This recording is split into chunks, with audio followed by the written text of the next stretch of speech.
Coming up in This Week in Computer Hardware, 2 terabyte SSDs. Is Intel slowing down? How much CPU do you really need? Windows Phone is dead, and a $350 4K monitor. All that and more coming up next on TWiCH. Netcasts you love. From people you trust. This is TWiCH. Bandwidth for TWiCH is provided by Cachefly at CACHEFLY.com. This is TWiCH, This Week in Computer Hardware, episode 323, recorded July 9th, 2015. How much CPU do you really need? This episode of This Week in Computer Hardware is brought to you by iFixIt. You can fix it, and iFixIt makes it easy with free step-by-step repair guides, high-quality replacement parts, and all the tools you'll need. For $10 off your purchase of $50 or more, go to ifixit.com/twit and enter the code TWiCH at checkout. And by Braintree. If you're working on a mobile app and searching for the right payments API, check out the Braintree V.0 SDK.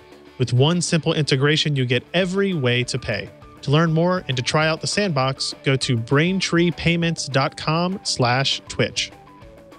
Welcome to TWiCH, This Week in Computer Hardware, TWiCH weekly show that aims to bring you the most useful, most informative, most helpful, most engaging, and yes, ladies and gentlemen, most chartreuse PC, tablet, mobile hardware joy available in the planet at this time. In the planet? On the planet? We're not in the planet, we're on the planet. In any case, I'm Patty Norton, joined as always by Mr. Ryan Shrout. I'm from Tech Thing, he's from PC Per, and it is an awesome week. And I got to start up, it's just a lot of interesting news this week. You know, yeah, there was. Not like last week where there was just a bunch of interesting news. But this week there's even more interesting news. But I got to call out Sebastian Peak for Quad Core Gaming Roundup. How much CPU do you really need? Sebastian lost his mind, and I say that with love and affection, because he did like 36 different combinations of CPUs from an AMD Athlon X-Force 860K, AMD FX 8350, 9590, an Intel Core i3 4130, a i5 4440, a Core i7 4790K. So parts ranging from $75 to $340, $338.99. And then Radeon R7 260X, 280, 290X, and a GTX or NVIDIA GTX 750 Ti 770 and 980. Yeah. And then he just went.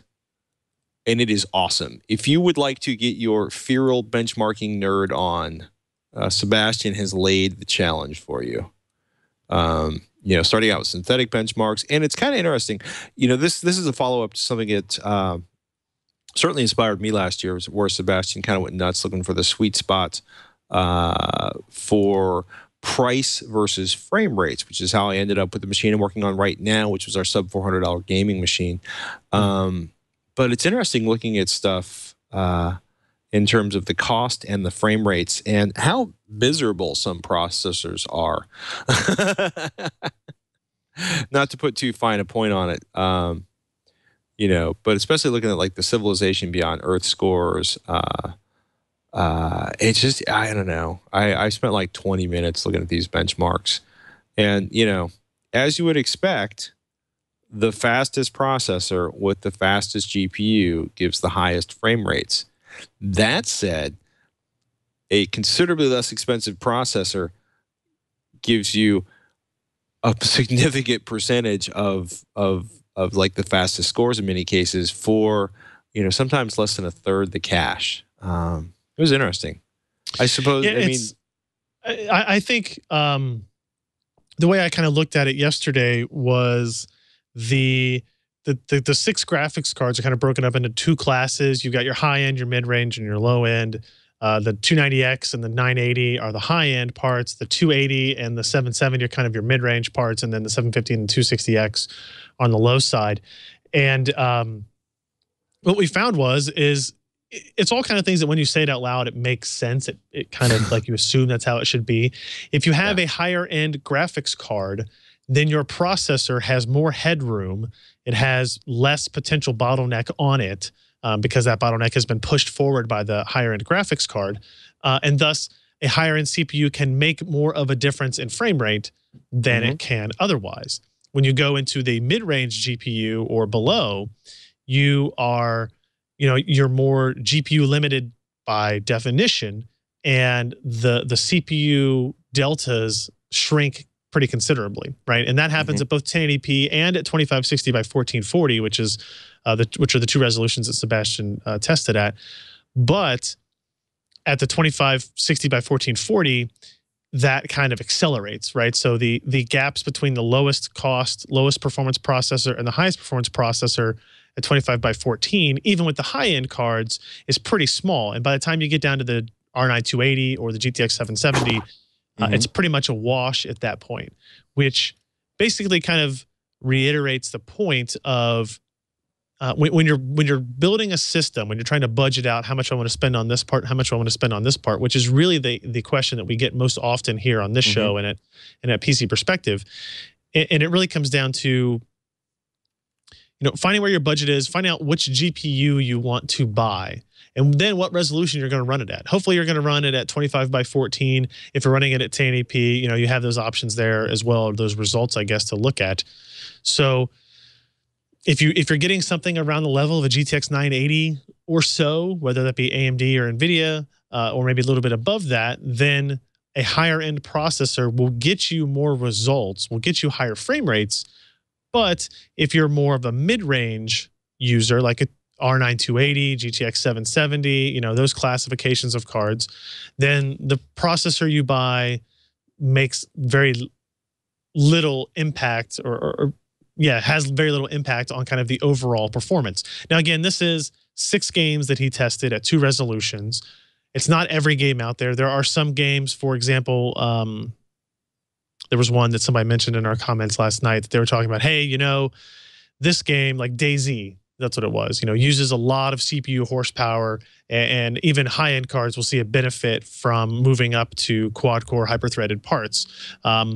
And there will be other games that go the other way that are basically running on 1 or 2 threads, and moving from a dual core to a quad core part may not change anything. But this is kind of a good middle ground definition.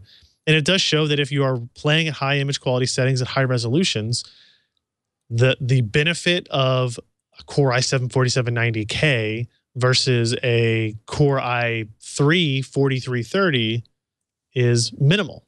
It's not zero, but it is minimal. Right.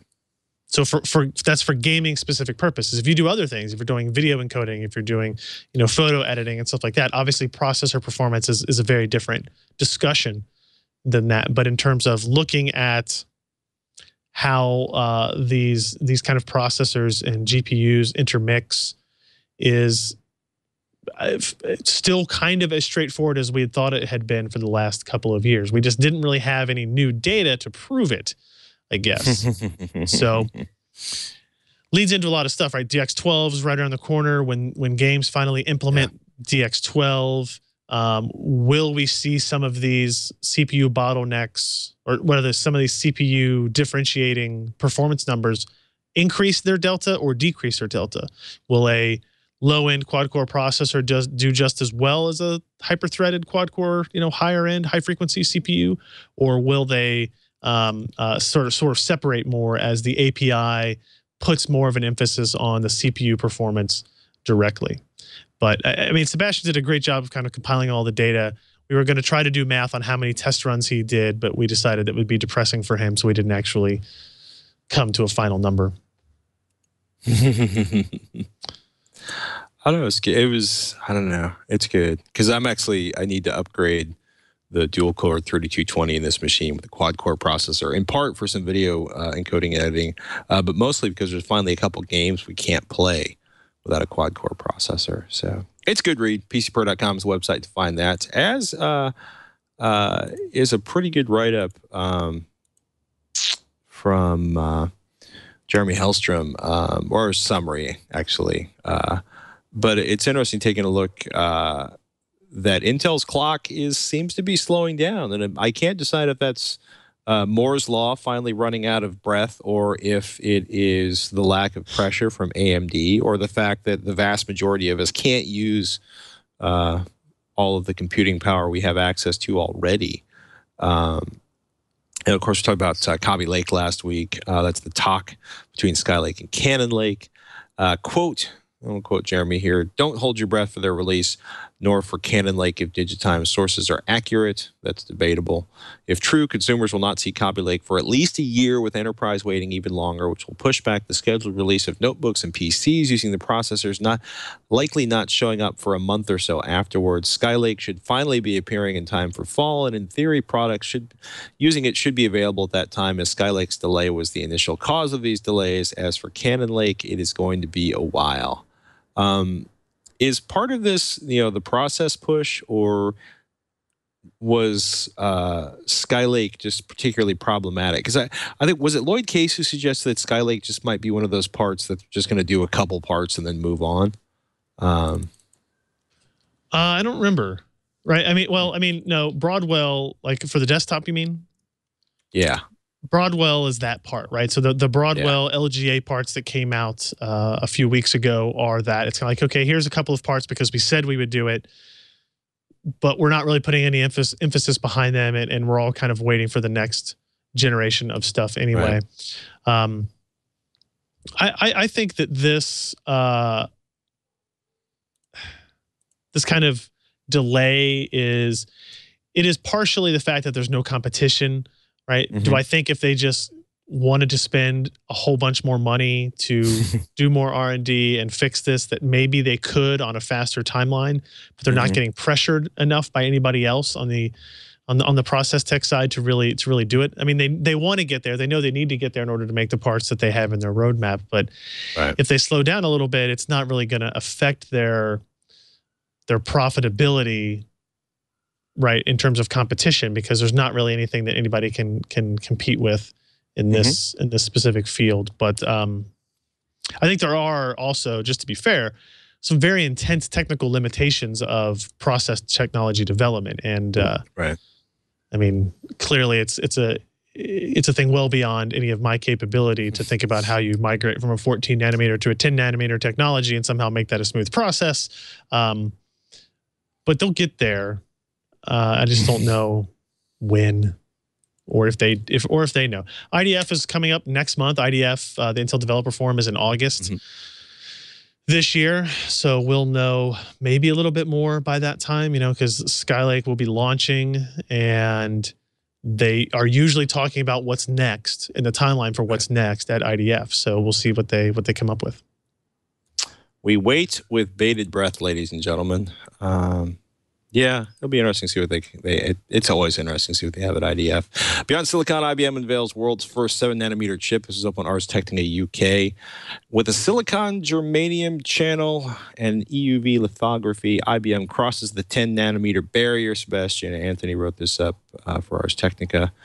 Quote, IBM, working with global foundries, Samsung, Sony, and various equipment suppliers, has produced the world's first 7-nanometer chip with functional transistors, which makes me wonder who produced a 7-nanometer chip that didn't work. While it should be stressed that commercial 7-nanometer chips remain at least 2 years away, this test chip from IBM and its partners is extremely significant for 3 reasons. 1, it's a working sub-10 nanometer chip. This is pretty significant in itself. 2, it's the first commercially available viable sub-10 nanometer FinFET logic chip that uses silicon germanium as the channel material, and it appears to be the first commercially available design produced with extreme ultraviolet lithography. So it's a test chip. SUNY, of course, is the State University of New York, built in their 300-millimeter research facility in Albany, New York. It's interesting. It's interesting. It's exciting, and it's a long way away. In terms of commercial products. But I thought it was worth noting that it's always funny because we don't really think about IBM as being a hardware company that often. Not really but they anymore. are in some very significant ways. Plus, they own so many of the patents and so much of the brain firepower in that area. Samsung A50 EVO and Pro SSDs, 2 terabytes. I'm so excited about this, but I keep skipping over the part with the price. Well, I mean, so what's interesting is these 2 terabyte SSDs are supposed to go on sale towards the end of July, second half of July, and their rated MSRPs are The lower end one is 40 cents per gig, I believe, the 2 terabyte 850 Evo, which makes it like a $800 and something product, right? Maybe $800 even. The interesting thing is, so I mean, that's still competitively priced, right? You can actually get a 500 gig 850 Evo today for about 32 or 33 cents per gig. So, you know, if that math were to trickle down to the 2 terabyte version, you would be able to get it for like $640. Would that feel better to you? I think the hard part that you're having and that I was having as well with this, even though it's a huge amount of storage and it basically means you don't have to worry about having a secondary hard drive for most users, paying $800 for an SSD still seems crazy most of the time, regardless of how big the capacity is. Even if it's still a good value in terms of cost per gig, the total price of $800 is a pretty big hurdle to get over, right? Mm-hmm. But still, I mean, it's 40 cents a gigabyte. I'll be honest with you, I literally was avoiding it. I was avoiding looking at the price simply because I thought it was going to be profoundly out of my reach, and it is. I mean, the last 2 systems I built cost less than $800. The last system I built cost less than $400. But it is not. I was actually expecting something closer to $1 a gigabyte. Yeah, I mean, and the 850 Pro is like 50 cents per gig, so it's it's not that high, right? Like I said, the 850 Evo, these are drives that have been out for a little while, the lower capacities, and seeing it at about 32 cents per gig gives you an idea of where the other drives could end up. And 32 cents per gig on the 2 terabyte brings that from $800 to $640. Still a lot of money. That's as much as a high-end flagship, AMD Radeon Fury X card or GTX 980 Ti. But guess which one I'm going to use more? Or longer, right? Like the lifespan of that would likely be more than your traditional user, graphics card update. But you're right. You still have to know you're building a long-term system with a high budget to spend $640 on storage or $800 on storage for that matter. But I mean, I also have friends that are running like, RAID arrays. I mean, I have friends that have relatively unlimited budgets for hardware because of the jobs they do. For video editing, this is insanely awesome. On the flip side, I'm up on Amazon right now. Samsung 850 Evo 500 gigabyte is $162. So if you have the space inside your case and you want to get a little fancy in software, you can put 2 terabytes of SSD storage inside your system, for $600. 250 gigabyte drives are $97. 1 terabyte drives are down to $377. So in terms of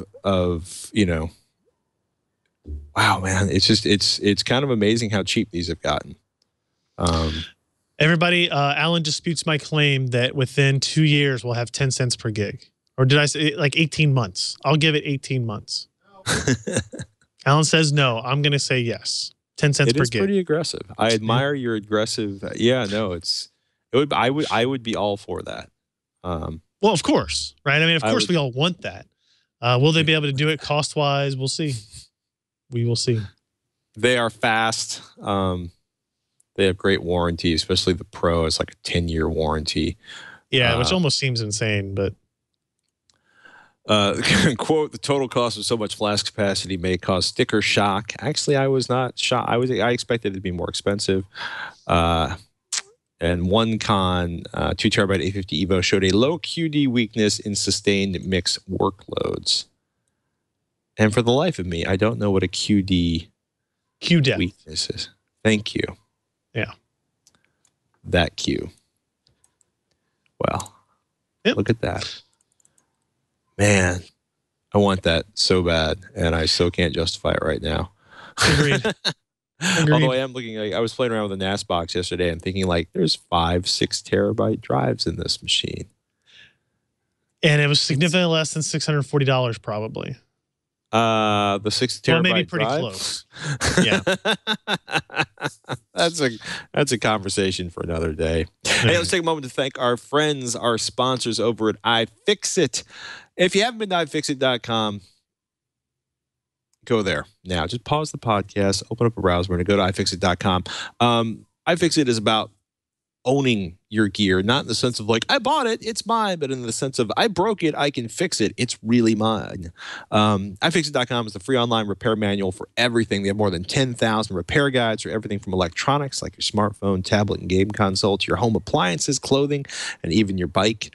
They have foolproof instructions to fix your stuff. I mean, literally thousands. They have teams producing the most amazing how-tos. You know, common stuff like shattering your iPhone screen if you need to repair the red ring of death in your Xbox or swap the battery in your Galaxy S5. iFixIt has you covered. Parts, tools, and repair guides. And they also make some really, really good tools. As a matter of fact, there are tools from iFixIt in my bag right now. If you haven't seen it, check out the Protect Toolkit, 70 tools to assist you with any mod, malfunction, or misfortune that comes your way. The Toolkit is the gold standard for electronics work, from garage hackers to the CIA and FBI. But more importantly, the unique tools in this kit are used by repair technicians everywhere.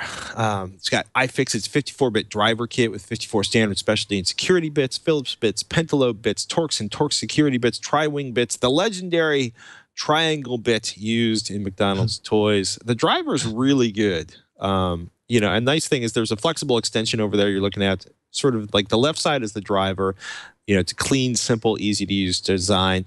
Right next to it is a sort of a rubber extension, so if you have to get things out of corners, it's a very common amplifier pain kind of moments. You can also stick that into the hole in the top of the driver to give yourself additional torque to get a stuck screw out.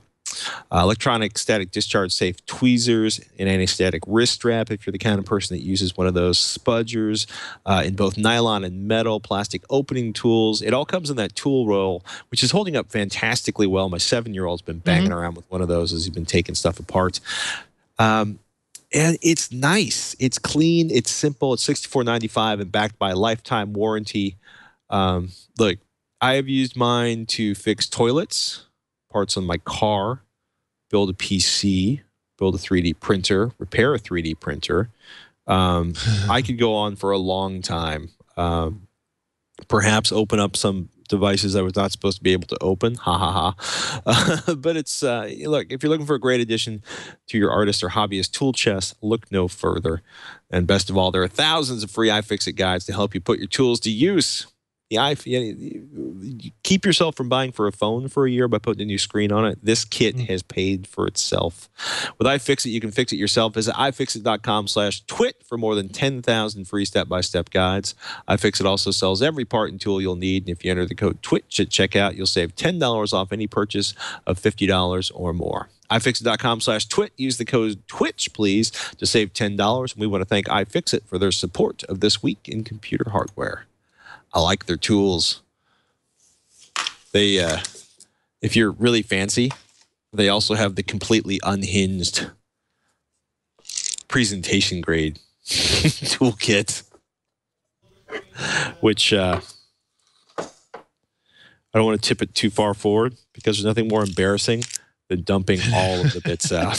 Yeah, that is pretty. It is. Oh. It's very nice. It's a fancy case. All right, let's look into that one. It makes me feel fancy when I use it. And, you know, I'm just not the kind of guy that feels fancy very often. So that's man. So Google released a Chromecast Wi-Fi adapter. I should say more accurately, a Ethernet adapter for the Chromecast. I don't know why I said Wi-Fi. It sold out, apparently almost immediately. I like it when people laugh at me when I say I use gigabit Ethernet for everything I can in my house. But you know, there's a reason this thing sold out. It's because a lot of people wanted it. It's also pretty cool. It's got the power supply built in. Yeah, that's power supply for the Chromecast, Ethernet. Really cool. It's pretty slick. Yeah, it's a nice accessory, and I hope Google can get more of those built quickly because I know a bunch of people that could use them. I think they made like 20 of them or something. The whole Xbox, PlayStation 4 sellout thing. We've sold the entire initial production run, all 8 of them. Logitech's apparently decided that Logitech is a stuffy, stodderly brand, and it needs to be hipper and more kid-friendly. So they have a new name for some of their projects. Logi. seems to be right, the and that's what I think. says Android Police.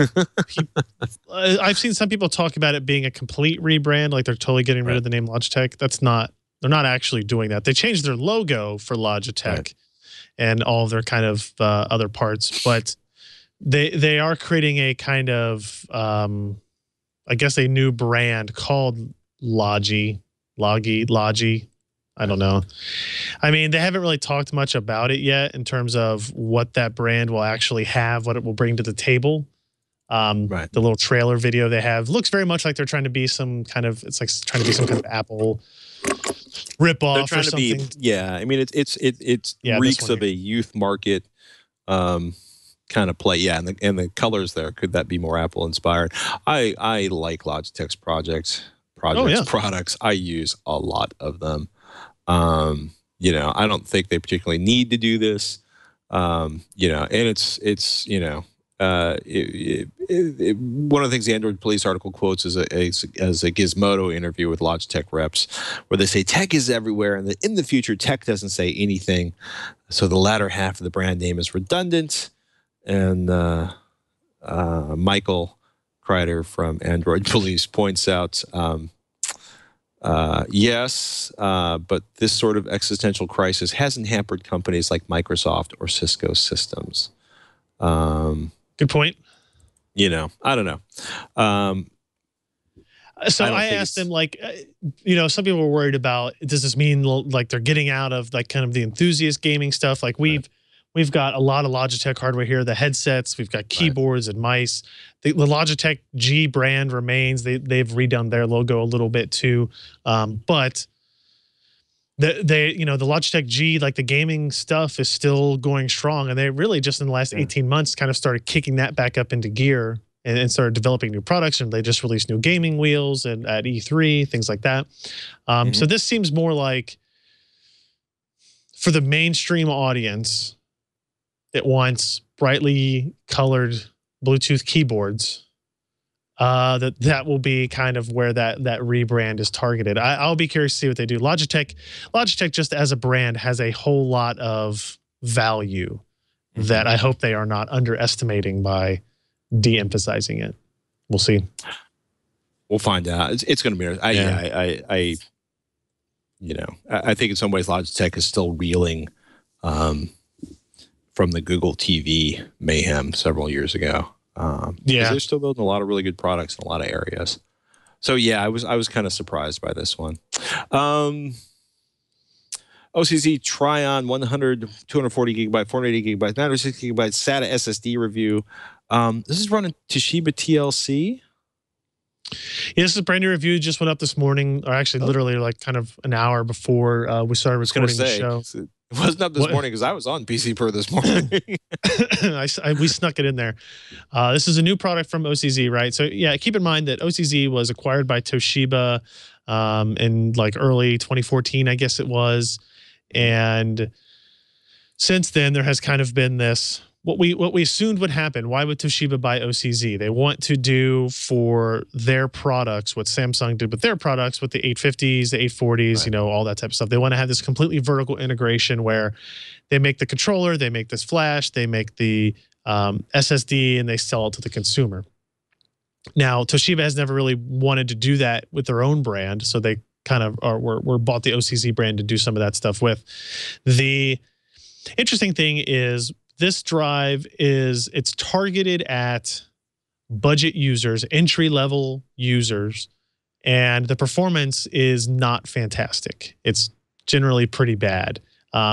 So the technology in it uses TLC memory, which is the triple level cell flash, but it is the first, or it's the second really drive to attempt to use it in a way where it uses part of it as SLC cache, that it then, you know, enables writes to be very fast. And the idea is when those writes slow down or stop, the drive itself kind of copies things from the SLC portion to the TLC portion, and thus you don't have to worry about seeing that that slower write speed in your actual use. In practice, it doesn't really happen that way because the The cache size appears to be relatively small, or we're actually not 100% sure on what's happening, because the cache size, they say the cache size is equivalent to what we saw on the 850 EVOs, but the performance doesn't indicate that that's actually what it is. The problem occurs when you do eventually go through the cache. The kind of sustained write speeds of these SSDs drop down into like the low 120s, 1-teens in megabytes per second, which is kind of close to getting into like fast hard drive space, right? Like if you look at a Velociraptor hard drive, for example, 10K RPM hard drive, they have write speeds in the 100s as well. So there's something else going on here in terms of performance. Now, if you look at read speeds, the read speeds on the drive are fine. They're fantastic. You know, they saturate the SATA bus.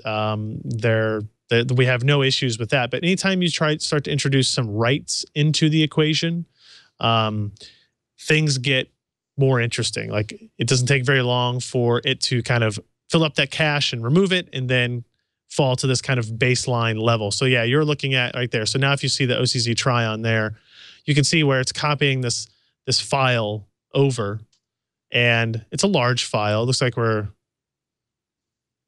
five big movie files, or something like that. And you can see where the cache runs out, it drops down to about 113 megs per second, and it maintains that speed. So that's slow for an SSD, right? Which is unfortunate for OCZ and Toshiba. In a typical user scenario where you're doing mostly reads, you wouldn't run into that problem. But anytime you go install a game, or you're even downloading some stuff while also doing some reads, right? That kind of mixed workload complicates things as well, apparently. It is available in 120, 240, 480, and 960 gig capacities.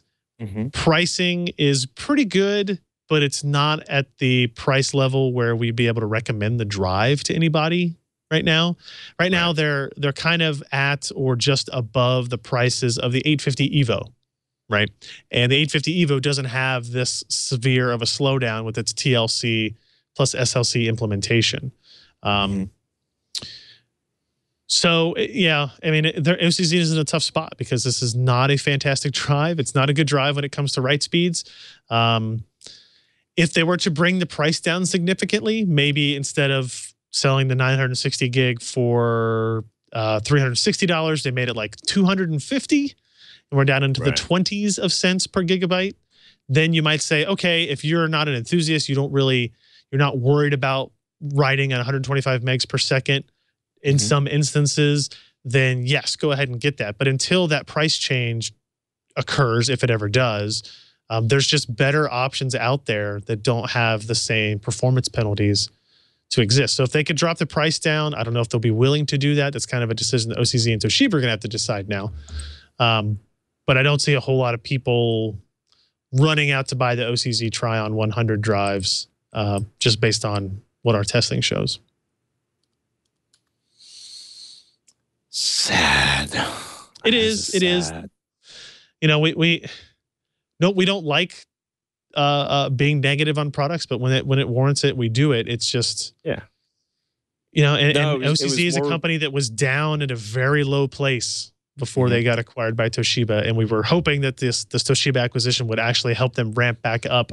But so far, it's been a slow ramp up if that's the eventual goal.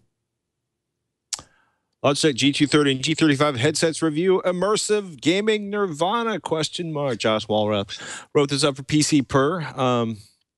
And coming back to our earlier story, Logitech has been around seemingly forever, writes Josh. It's kind of cruel. But he takes a look at the G230, which are the introductory analog models that Logitech offers in their G series collection. These are gaming headsets, in case I didn't make that clear. And there's also the G35, which is if I'm not mistaken, the USB digital-based surround sound headset. What did Josh think of them? I gotta say, the G35 looks very fluffy and comfortable. They're both built very similarly in terms of the design of them. to be direct. The G230 is a very low-cost product. It's about $40. Josh wasn't impressed with it, either in terms of like music reproduction or movie sound. It was not good. The microphone was not fantastic. The gaming experience with it, he said, was just fine. But it's a very mediocre headset. Right. The 235 though was a pretty different experience for him. I'm sorry, the G35, not the 235. The G35 set is about $80 to $90 for the gaming headset, but it offers a lot more features. The software is more advanced. You've got a much better microphone. You've got some swappable, what do you call along the top of your headphones there? Just the cushions, I guess, on the top of the headphones can be swapped out either through wear or for different head shapes and that type of thing.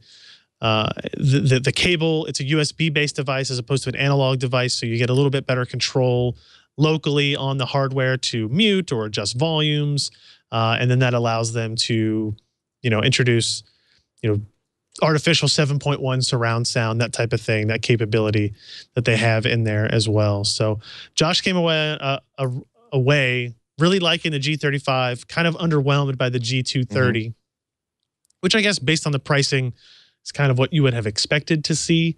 Right. But, I think there's the G35 has a lot to like. And it's still, I think, in the grand scheme of things, a fairly modestly priced headset at about $80. So that's worth checking out. I'm trying to think, where do we list that here? I want to make sure I'm quoting the exact price here on the Logitech devices. I don't want to get the wrong. Okay, you can actually get the G35s on Amazon for like $60 on sale. So the wireless ones are closer to $90. So keep that in mind when you look around to these two. But again, another one of those gaming products from Logitech, the G35 at least, that is a pretty good product that we're glad to see them continuing to move forward and make new things. Let's take a moment to thank our sponsors over at Braintree. Code for easy online payments. If you're building a mobile app and searching for a simple payment solution, you should be looking at Braintree. This is pretty amazing. Simple, secure payments you can integrate in minutes. It's literally, if you're a developer, it's 10 lines of code. If you don't have time to deal with it, give Braintree a call. They'll handle the integration for you. They'll walk you through it. It supports Android, iOS, and JavaScript clients. They have SDKs in 7 languages: .NET, Node.js, Java, Perl, PHP, Python, Ruby. People describe this code as elegant and with clear documentation, which is nice if you've ever dealt with code that was undocumented. And it's 10 lines of in-app code. That's pretty awesome. Yep. Payments in 10 lines of code. Braintree gives you an easy way to accept multiple payment types with one integration, quick, knowledgeable developer support. If you have any questions, start accepting Apple Pay, PayPal, Bitcoin, Venmo, cards, and whatever comes next, all with a single integration in 10 lines of code. With the Braintree V.0 SDK, it's one little snippet of code, and you are all set up in less than 10 minutes. To learn more and for your first 50,000 in transactions fee-free, you should go to BraintreePayments.com/Twitch. That's BraintreePayments.com/TWiCH, and we want to thank them for their support of This Week in Computer Hardware. It's a slick setup, man. Yeah. It's just nice. 10 lines of code. 10 lines of code. I get It should be their excited. slogan. That should just be on the website. If only programmers made all the decisions, the world would be a more orderly place. I guess it would depend on the programmer. Microsoft is a more orderly place. Nadella sent an email to the troops. Paul Thurrott has pretty amazing coverage on it because that's what Paul does, amazing coverage. But essentially, Microsoft is cutting almost 8,000 employees, like 7,800 positions globally, almost entirely in their phone business. And Paul's analysis, quote, Microsoft is scaling back on Windows Phone dramatically, maybe one of the most gracious and understated titles I've ever seen. Windows Phone is in trouble. I'm not even sure if it's on life support at this point. You know, quote, the company that makes over 96% of all Windows Phone handsets in use just wrote off $7.6 billion related to its Windows Phone assets and has announced plans to dramatically scale back its mobile operations. Windows Phone is just 3% market share worldwide. You know, so Windows Phone is a mess. You know, Nadella said, and I'm quoting Paul here, that Microsoft was, quote, fundamental restructuring, unquote, its phone business. So $7.6 billion write-off or an impairment charge. This is just bad. You know, Microsoft paid $7.2 billion for Nokia. You know, and it looks like support for the phones is waning rapidly internally. I would essentially, if you've been thinking about buying a Windows Phone, I would stop. You know, there's a chance with the Windows Everywhere program that there will be you know, apps on Windows Phone, but I'm not holding my breath. You know, Nadella says, in the longer term, Microsoft devices will spark innovation, create new categories, and generate opportunity for the Windows ecosystem more broadly. Our reinvention will be centered on creating mobility of experiences across the entire device family, including phones. And as Paul notes, in other words, even Microsoft's long-term plans don't involve its hardware making money. Fantastic. Yeah. So, you know, it's always good to see Microsoft focusing and reaching, but Windows Phone, I'm going to say, expect a funeral in the very near future. Very sad. Maybe profoundly negative, but from me. AMD's got new drivers, finally. WHQL Catalyst 157. I'm sorry, was that obnoxious? No, it's hey, it's not crappy if it's accurate. You know, so, you know, if you're running an AMD Radeon card, go get yourself the WHQL Catalyst 15.7 drivers. Yep. As Josh notes on PC Purse, sadly, it is not every month that we see a new AMD WHQL hardware driver release. AMD Radeon Fury specs are starting to leak. How solid are these? The Radeon Fury leaks are, you know, I probably can't say how accurate they are yet. I will just say that the rips of the data sheet from Sapphire look pretty accurate. Like it look not faked. Right. And also the pictures of the back of the card looks pretty good too. Actually, I am curious, if you scroll down to the picture there of the card, where it shows the back of it. It's a small PCB with a big heatsink on it that extends out almost, I don't know, let's say 60, 70% of the total length of the PCB, right? Sure looks that way. Yeah. Which would indicate that this is the same reference PCB that exists on the Fury X with the shortened design with the water cooler on it. They just put a big cooler on it with a bunch of fans and stuff to keep it running at low temperatures. Do you think that this kind of design is a detriment in any way if this is how these cards are released? Or is it just like, well, I mean, it doesn't really matter how long the PCB is. The card is about the same length as other flagship level cards. Yeah, I think it's a curious design. You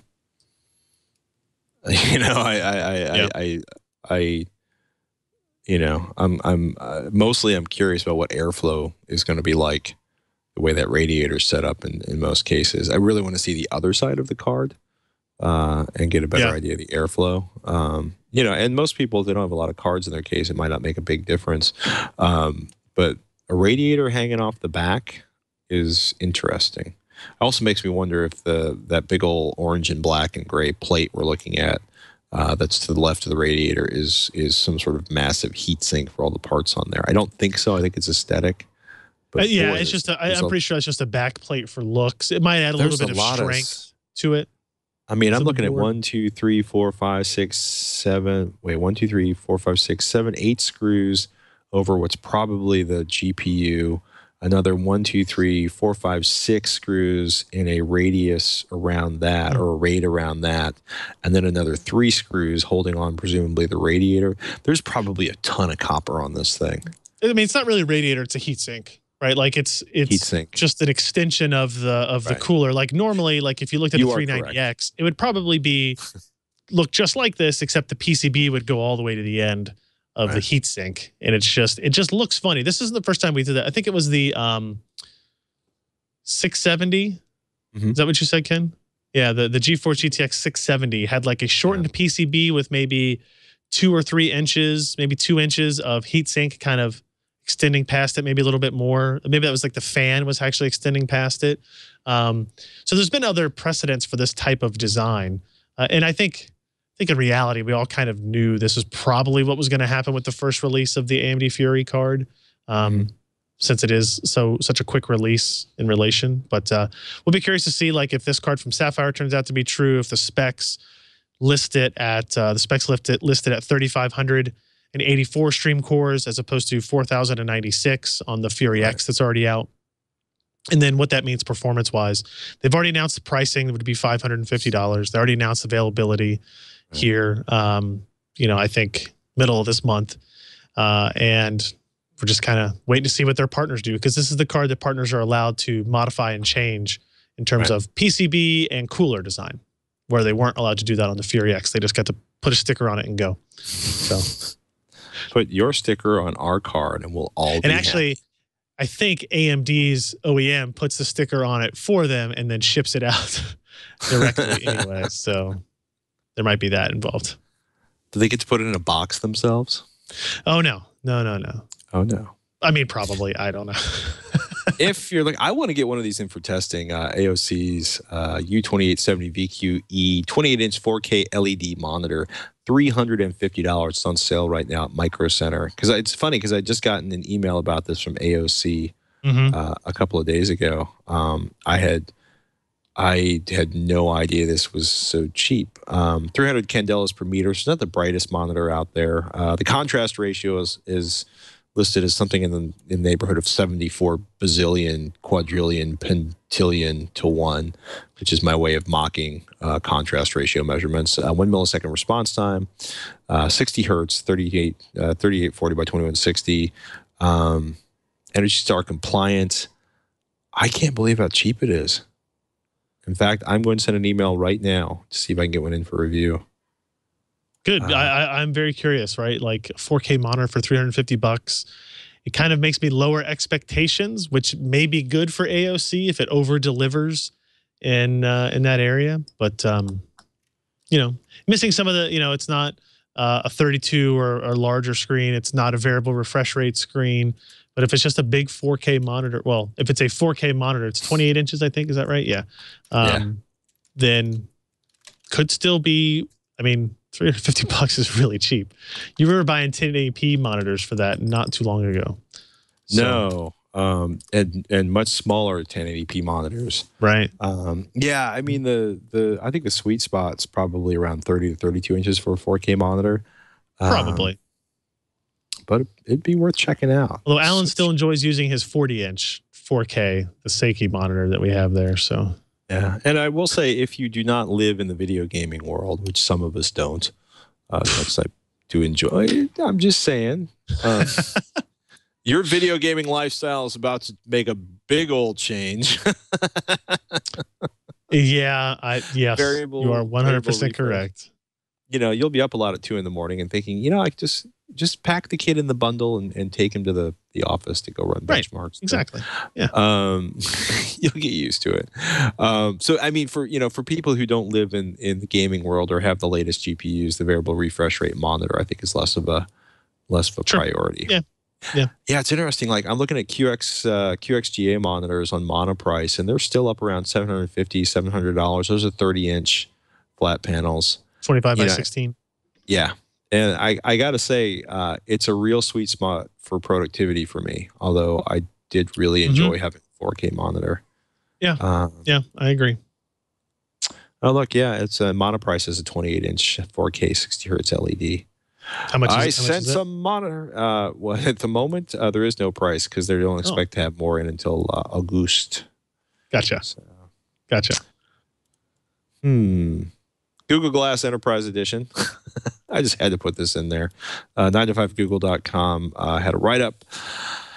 The Enterprise Edition of Google Glass, Stephen Hall wrote this up for 9to5Google. Quote, we told you last week that Google is internally referring to its next iteration of Google Glass as Enterprise Edition, or EE, and now we've uncovered information about the soon-to-be-launched device's hardware. According to several resources familiar with advanced prototypes of the device, the Enterprise Edition includes a larger Prism display as well as an Intel Atom processor that brings better performance and moderately improved battery life. It's not dead all the way. Yeah, I thought it was dead. And I'm kind of curious if Enterprise is for airplane mechanics or Enterprise military. Yeah, I don't know. Military. They do their own thing. They go their own way. And on the bright and cheerful note, if you haven't seen it, Hackaday's got PC First got a link to it. Hackaday's has a link yesterday, July 8th, for the 33-port USB charger. I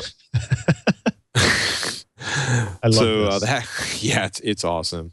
The Hack 42 hackerspace in Arnhem, the Netherlands, collected a large number of TP-Link 5-volt USB chargers, but all of them had the North American NEMA plug. That's the flat 2-pin plug we use here, which wouldn't fit the Schuko sockets prevalent in the Netherlands. So he got a big, fat, ridiculous soldering iron, which is kind of glorious and terrifying looking. Yeah, it is. And wired them all up in parallel with welding rod. Do not lean on the USB chargers. I can see that being useful around here, as many things as we have to charge. Yeah, well, you could also get a couple more of the Anchor chargers. That's true. Maybe that's a little bit more away from practice. Maybe that's a little bit more in line with expectations. Probably maybe safer electrically as well. Less likely to kill you. Yeah. I'm kind of curious how they ended up with that many TP-Link chargers. Oh, man. Man. So what's coming up on PC Per this week? Well, I am currently trying to finish writing the three-way crossfire AMD Fury X versus three-way SLI GTX 980 Ti story. And then also very shortly, there will be a review of the AMD Fury non-X cards coming out. Nice. So we definitely have those two kind of big GPU stories coming out. Sebastian's working on a review of the new Antec S10 case, which is a $500 chassis. Mm-hmm.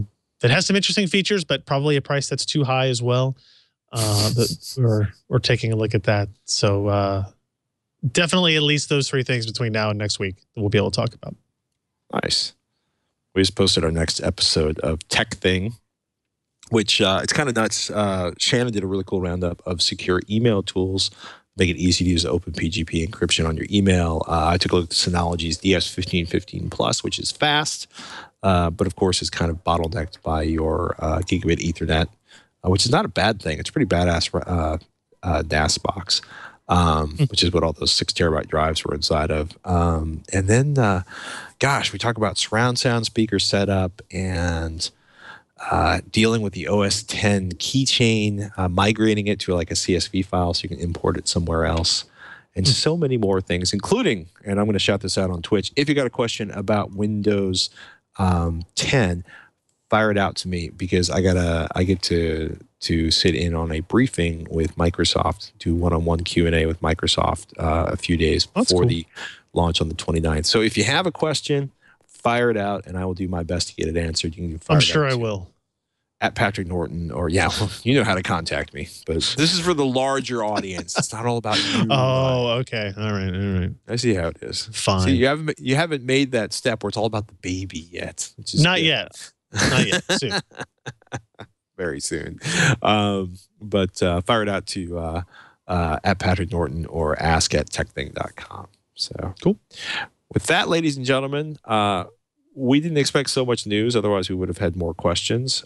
And the more astute viewers of you that are still hanging in at this point in the podcast might notice that we didn't actually have any questions. So we're going to start next week's episode with a question. Dadgummit. Sounds good. We haven't had a question in a while, and I apologize. We will fix that. With that, I'm Patrick Norton. I'm Ryan Shrout. We'll see you next week on Twitch.